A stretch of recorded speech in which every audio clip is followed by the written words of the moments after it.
The SCBWI Impact and Legacy Fund is proud to present the honor book for the 2025-2026 cycle of the Charlotte and Wilbur Award for Compassion for Animals, The Lonely Goose, written by Lela Nargi and illustrated by Hunter.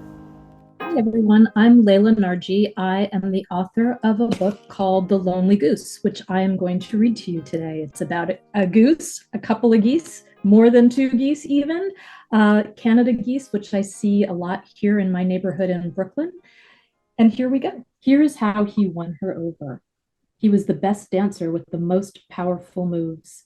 He hissed loudly and bravely. He had a long, sleek neck and a fine bill. When he called her, she swam nearer. Out on the water, they bowed their heads together. On land, she stood beside him as he preened his feathers. She followed him as the flock grazed in tender grasses. At night, they slept snuggled together. He kept guard as she made her nest. He honked and flapped if anyone came too near. When their work was done, they nibbled seeds and pond flowers. They swam and bathed. The world was the two of them. Day after day, she laid an egg on her nest until there were 6. She settled her body on top. She tucked in her head for the long wait.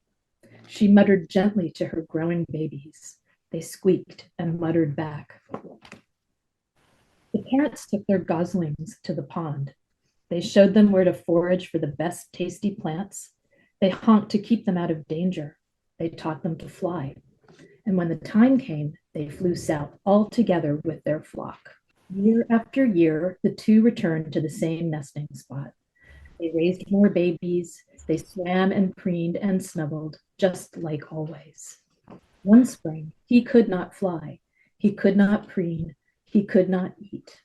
He closed his eyes on the bank of the pond. For days, she sat beside his body. Her sisters came to sit with her. She did not fly. She did not preen. She did not eat. She stayed behind when the flock flew south. She sat as the weather turned gray and the sky got cold. The world was just her now. She sat as the snow melted and the ice on the pond became water again. She watched as the flock returned. She saw her sisters. She saw her daughters. Little by little, she felt hungry again. She noticed who had come back this year and who had not, and who, for the first time, was all alone, just like her. He did not have to try to win her over.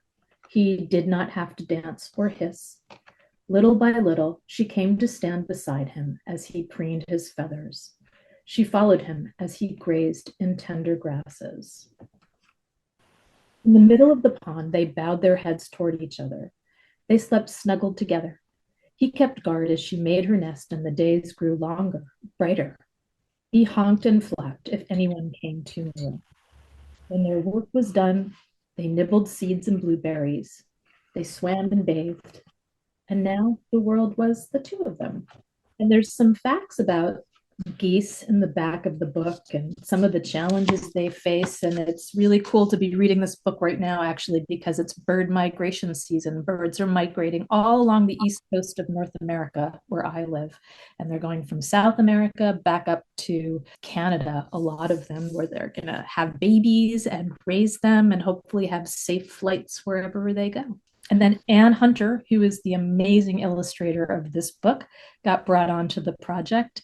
And she drew all of the pictures that you see. And here's Anne now to talk a little bit about her drawings and geese. Hi, I'm the illustrator, Anne, and I'm talking to you from my studio. I'm up in Vermont.